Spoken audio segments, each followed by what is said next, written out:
तो चलिए अब शुरू करते हैं सुपरफास्ट खबरों का सिलसिला। केंद्रीय मंत्री रामविलास पासवान का निधन हो गया। उन्होंने कल शाम दिल्ली के फोर्टिस हॉस्पिटल में आखिरी सांस ली। रामविलास पासवान लंबे समय से बीमार चल रहे थे। रामविलास पासवान के निधन पर प्रधानमंत्री नरेंद्र मोदी, राष्ट्रपति और बिहार के मुख्यमंत्री नीतीश कुमार ने शोक जताया। पीएम नरेंद्र मोदी ने रामविलास को उत्कृष्ट सांसद और मंत्री बताया। रामविलास पासवान के निधन पर राजनीतिक गलियारों में शोक की लहर है। उनके निधन पर बिहार की पूर्व मुख्यमंत्री राबड़ी देवी, उनके बेटे तेजस्वी यादव और शाहनवाज हुसैन समेत कई नेताओं ने दुख जताया। केंद्रीय मंत्री रामविलास पासवान का पार्थिव शरीर आज पटना लाया जाएगा। पासवान के पार्थिव शरीर को दिल्ली से दोपहर 4 बजे तक पटना लाया जाएगा। हाथरस कांड के आरोपियों का दाव, जेल से पुलिस को लिखी चिट्ठी, खुद को बेगुनाह बताया। एसपी को लिखी चिट्ठी में आरोपियों ने पीड़ित परिवार पर उठाए सवाल। पीड़िता के भाई और मां पर लगाया लड़की को पीटने का आरोप। आरोपी की चिट्ठी सामने आने के बाद पीड़ित परिवार ने जताई हैरानी, कहा एक और साजिश। पुलिस को लिखी चिट्ठी में आरोपी संदीप ने कहा कि पीड़िता से उसकी दोस्ती थी, कभी कभी बात भी होती थी। हाथरस केस में सामने आया वीडियो, पुलिस के अनुसार घटना वाले दिन का है वीडियो। हाथरस पुलिस के मुताबिक घटना के वक्त महज 3 मीटर की ही दूरी पर थी पीड़िता की मां। शुरुआती जांच के अनुसार मां सुन सकती थी पीड़िता की चीख। हाथरस की सच्चाई सामने लाने के लिए एसआईटी ने तेज की जांच की रफ्तार, 40 लोगों से की पूछताछ। बिहार चुनाव में टिकट नहीं मिलने पर पूर्व डीजीपी गुप्तेश्वर पांडे की सफाई, कहा जो पार्टी कहेगी वो ही करूंगा। सीबीआई से मिले सुशांत के परिवार के सदस्य, फॉरेंसिक जांच से जुड़े पहलुओं को लेकर हुई बात। सेंटा क्रूज पुलिस स्टेशन में रिया चक्रवर्ती ने लगाई हाजिरी। हाईकोर्ट ने 10 दिन तक पुलिस के सामने आने की रखी है शर्त। सीएम अशोक गहलोत ने उद्योग जगत को बड़ी सौगात दी। सीएम गहलोत ने 23 औद्योगिक इकाइयों का शिलान्यास और लोकार्पण किया। सीएम गहलोत ने 6 औद्योगिक इकाइयों का लोकार्पण और 17 औद्योगिक इकाइयों का शिलान्यास किया। यह कार्यक्रम सीएमआर में वीसी के जरिए हुआ। सीएम अशोक गहलोत ने वन विभाग की समीक्षा की। मौके पर उन्होंने कहा कि पर्यावरण संतुलन के लिए वन्य जीवों का संरक्षण और वनों का विस्तार किया जाना बेहद जरूरी है। गहलोत ने निर्देश दिए कि प्रदेश में वन क्षेत्र का विस्तार करने के लिए पूर्व प्रधानमंत्री श्रीमती इंदिरा गांधी के समय की शुरू की गई सामाजिक वानिकी योजना को जीवंत किया जाए।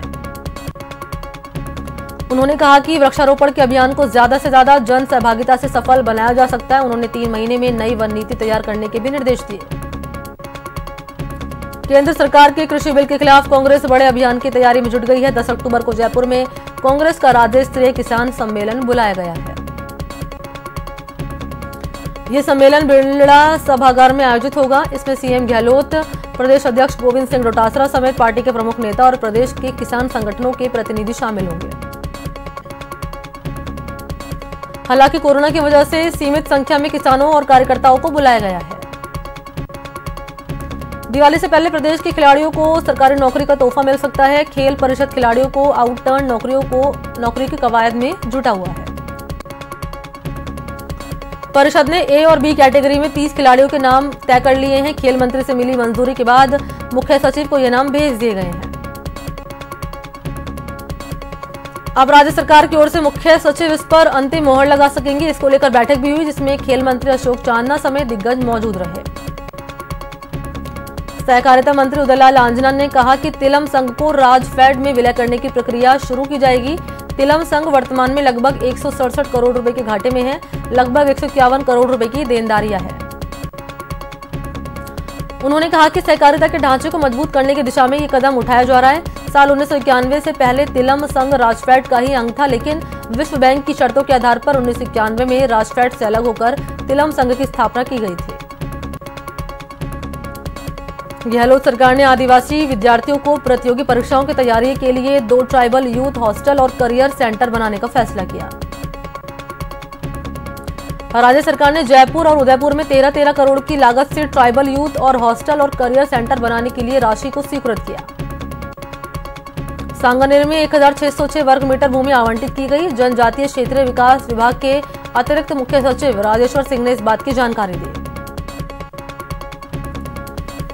कोरोना काल में एम्बुलेंस की हड़ताल हो सकती है। दरअसल प्रदेश के 108 एम्बुलेंस कर्मचारियों ने कोरोना काल में हड़ताल की चेतावनी दी है। एम्बुलेंस कर्मचारियों ने 12 अक्टूबर से प्रदेश व्यापी एम्बुलेंस सेवा ठप करने की चेतावनी दी है। राजस्थान एम्बुलेंस कर्मचारी यूनियन ने प्रदेश स्तरीय बैठक में इसकी घोषणा की। ये एम्बुलेंस कर्मचारी प्रदेश में 108 एम्बुलेंस के संचालन के लिए निकाली गई है। निविदा से नाराज हैं और वो इसमें संशोधन की मांग पर अड़े हुए हैं। उत्तर पश्चिम रेलवे ने कोरोना के खिलाफ जन आंदोलन शुरू किया है। रेलवे मंत्री पीयूष गोयल ने वीडियो कॉन्फ्रेंसिंग के जरिए गुरुवार को कोरोना के खिलाफ उपयुक्त व्यवहार अपनाने की शपथ दिलवाई। आगामी त्योहार के मद्देनजर रेलवे ने इस अभियान की शुरुआत की। उत्तर पश्चिम रेलवे के मुख्य जनसंपर्क अधिकारी सुनील बेनीवाल ने बताया कि रेल कर्मियों को कोरोना के बारे में सतर्क रहने की शपथ दिलवाकर इस अभियान की शुरुआत की गई है। उत्तर पश्चिम रेलवे की कई कार्यालयों में कार्यरत रेल परिवार की 17,000 से ज्यादा सदस्यों ने अपने कार्यस्थल पर सोशल डिस्टेंसिंग का पालन करते हुए कोरोना के प्रति जागरूक रहने की शपथ ग्रहण की। उत्तर पश्चिम रेलवे के चारों मंडल बीकानेर, जोधपुर, अजमेर और जयपुर के कार्यालयों, स्टेशन के साथ ही ट्रेन में कोरोना के प्रति जागरूकता लाने वाले पोस्टर, बैनर लगाए गए। सीकर के लक्ष्मणगढ़ कस्बे में कांग्रेस सेवा दल की बैठक का आयोजन हुआ। बैठक में किसान विरोधी नीतियों, 2 गज की दूरी, मास्क जरूरी, सेवा दल कार्यकारिणी विस्तार पर चर्चा हुई। बैठक के बाद लक्ष्मणगढ़ शहर की मुख्य बाजार में नुक्कड़ सभा का आयोजन किया गया। इस नुक्कड़ सभा में केंद्र सरकार की किसान विरोधी नीतियों के खिलाफ हस्ताक्षर अभियान की शुरुआत की गई। जयपुर के महात्मा गांधी अस्पताल के हार्ट सर्जन में एओर्टिक डिसेक्शन का जटिल ऑपरेशन कर एक युवक की जान बचाने में सफलता हासिल की गई है। बताया जाता है कि युवक को बहुत ही नाजुक स्थिति में महात्मा गांधी हॉस्पिटल में लाया गया था, जहां प्रख्यात heart surgeon doctor M.A. Chishti ने तुरंत मरीज को देखा और समस्या की पहचान कर ली। रोगी को मोरफेंस सिंड्रोम नाम की बीमारी थी, जिसकी वजह से उसके हृदय की महाधमनी की परतें विभाजित हो गई थी, जिसमें लीकेज की वजह से ब्लड भर गया था। डॉक्टर के मुताबिक ऐसे कॉम्प्लिकेटेड केस 1 लाख में से 3 रोगी ही सामने आते हैं। मरीज का रोगी एओर्टिक वॉल्व खराब हो गया था। स्थिति पूरी तरह जानलेवा थी, लेकिन अस्पताल के अनुभवी चिकित्सकों ने मिलकर सफल ऑपरेशन कर मरीज को जीवन दान दे दिया। हाईकोर्ट में निजी स्कूलों की फीस वसूली पर सुनवाई आज। मामले में होगी फाइनल बहस। प्रदेश सरकार समेत अन्य ने दायर की है याचिका। लक्ष्मी विलास होटल मामले में आरोपी लाजार्ड इंडिया की सीईओ आशीष गुहा सीबीआई कोर्ट में पेश हुए। हाईकोर्ट के आदेश के बाद आज गुहा ने कोर्ट पीठासीन अधिकारी को जमानती मुचलके पेश किए, जबकि विनिवेश मंत्रालय के पूर्व सचिव प्रदीप बैजल पेश नहीं हुए। उन्होंने बुधवार को ही अंग्रिम आदेश तक सीबीआई कोर्ट के समक्ष पेश होने से राहत मिल गई थी।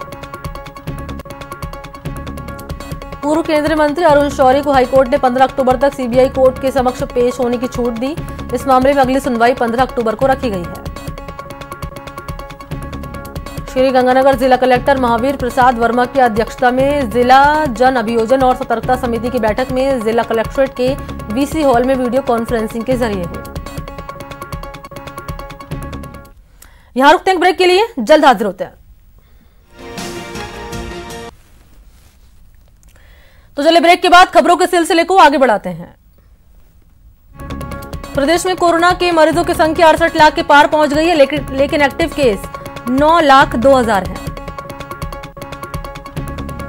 24 घंटे में देश में 78,524 संक्रमित मरीज मिले हैं। वहीं 24 घंटे में देश में कोरोना की वजह से 971 लोगों की जान चली गई है। बीकानेर में कोविड सेंटर में एक व्यक्ति के हंगामे करने का वीडियो जमकर वायरल हुआ। ये वायरल वीडियो पीबीएम हॉस्पिटल के सुपर स्पेशलिटी सेंटर का बताया जा रहा है। वायरल वीडियो में व्यक्ति सेंटर के अंदर घुस गया और उसने पीपीई किट भी नहीं पहन रखी थी। अंदर घुसने के बाद जब डॉक्टरों ने उसे मना किया तो उसने उनके साथ भी बहस की। ये शख्स अपने परिजन को उचित इलाज नहीं मिलने से नाराज था और डॉक्टर के सामने अपनी नाराजगी जता रहा था। वीडियो के सामने आने के बाद कलेक्टर ने भी मामले को लेकर नाराजगी जाहिर की। झुंझुनू के कोविड केयर सेंटरों की हालत खस्ता हो गई है। यहां के सेंटरों के रोज नए वीडियो वायरल हो रहे हैं। चुनावा में संचालित श्रीधर यूनिवर्सिटी से एक वीडियो वायरल हुआ है, जिसमें देखा जा सकता है कि यहां पर ना तो सफाई होती है और ना ही सार संभाल। वीडियो के वायरल होने के बाद चिकित्सा महकमे में हड़कंप मच गया है। इसको लेकर एसएफआई ने प्रदर्शन किया है। अब पशु चिकित्सकों और कर्मचारियों को भी कोरोना का डर सता रहा है। संगठनों ने पशुपालन विभाग के निदेशक को ज्ञापन देकर विभाग के गैर जरूरी कामों को स्थगित करने की मांग की है। कोटा में 73 और मरीजों की जांच रिपोर्ट पॉजिटिव आई। इसकी पुष्टि सीएमएचओ डॉक्टर भूपेंद्र सिंह ने की। 73 नए मामले सामने आने के साथ ही कोचिंग सिटी में कोरोना मरीज का आंकड़ा बढ़कर 9000 के पार हो गया है। सीकर चिकित्सा विभाग की अतिरिक्त मुख्य चिकित्सा और स्वास्थ्य अधिकारी परिवार कल्याण डॉक्टर हर्षल चौधरी ने चिकित्सा संस्थानों का निरीक्षण कर एमसीएचएन दिवस पर आमजन को दी गई सेवाओं का और सुविधाओं का जायजा लिया।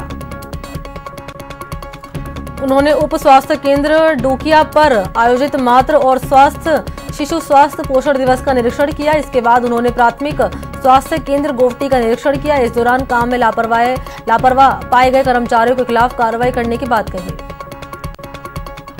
कोरोना महामारी के दौरान कोरोना संक्रमित के उपचार में पूरी निष्ठा और समर्पण के साथ सेवाएं देने वाले सभी चिकित्सक, नर्सिंग कर्मचारी, पैरामेडिकल स्टाफ के सम्मान में 10 अक्टूबर को स्वयंसेवी संस्थाओं ने 9 बजे 5 मिनट तक बिजली बुझाने का फैसला लिया है।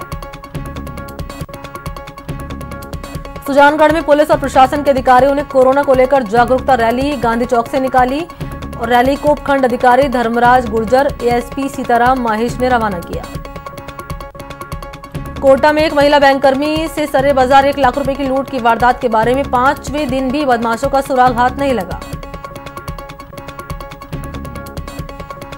12 में अवैध शराब के खिलाफ केलवाड़ा पुलिस ने कार्रवाई की। अवैध 8 देसी शराब की पेटी के साथ एक कार को जब्त किया, साथ ही एक आरोपी को गिरफ्तार किया। फिलहाल पूछताछ चल रही है।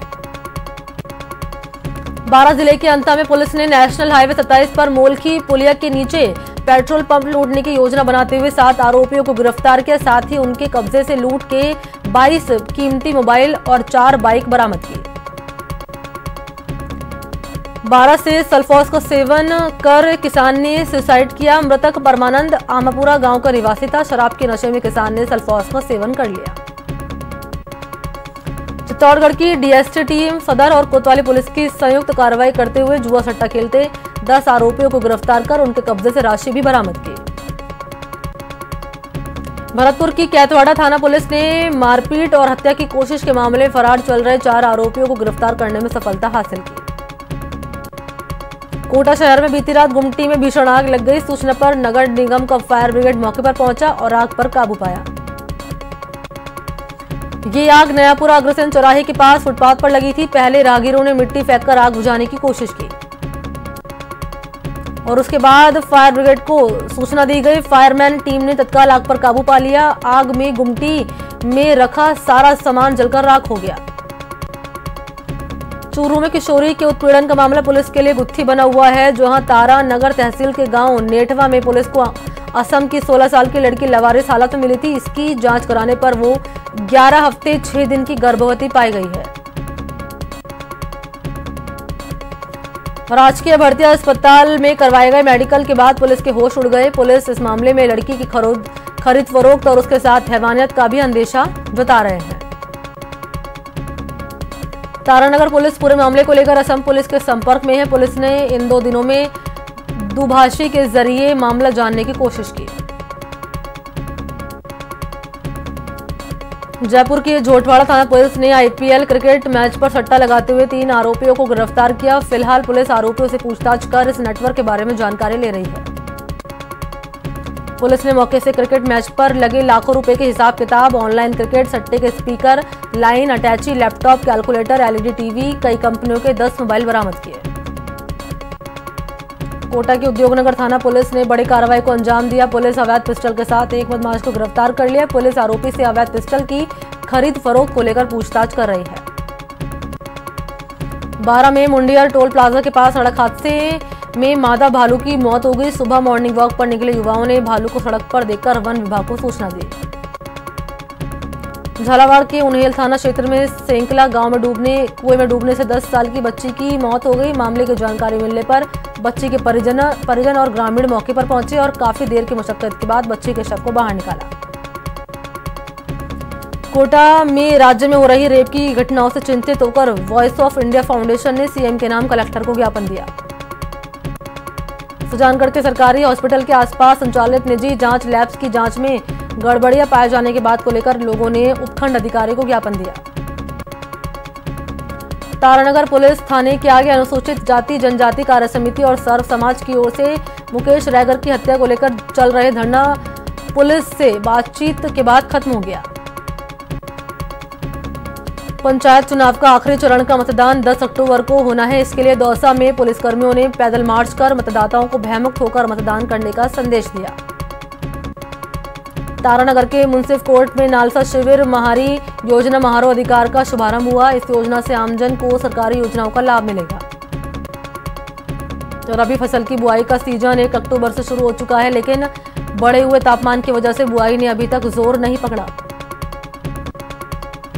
कोटा में जन कल्याणकारी योजनाओं का लाभ जन जन तक पहुंचाने के उद्देश्य से शिविर का उद्घाटन किया गया। कोटा जिले के सुकेत कस्बे में शहीदे करबला हजरत इमाम हुसैन की शहादत की याद में ताजिए निकाले गए। कोविड-19 संक्रमण के चलते ताजियों के जुलूस पर प्रशासन की सख्ती दिखाई दी।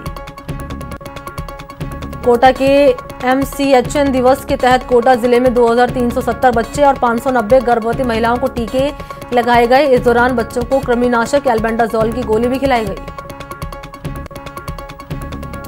टोंक जिले में मुंडिया महादेव मंदिर से 8 महीने पहले चोरी किए गए शिवलिंग और नंदी की प्रतिमा का मामला तूल पकड़ता हुआ नजर आ रहा है। इसे लेकर मंदिर समिति से जुड़े लोगों ने पुलिस प्रशासन को अल्टीमेटम दिया है। कोटा नगर विकास न्यास प्रशासन का अतिक्रमण निरोधक दस्ता अतिक्रमणकारियों के खिलाफ कार्रवाई करते हुए माला फाटक रोड स्थित हरी टीमा पट्टी के बीच अवैध कब्जे करके बना रखी 1 दर्जन से ज्यादा झोपड़ियों को हटाया।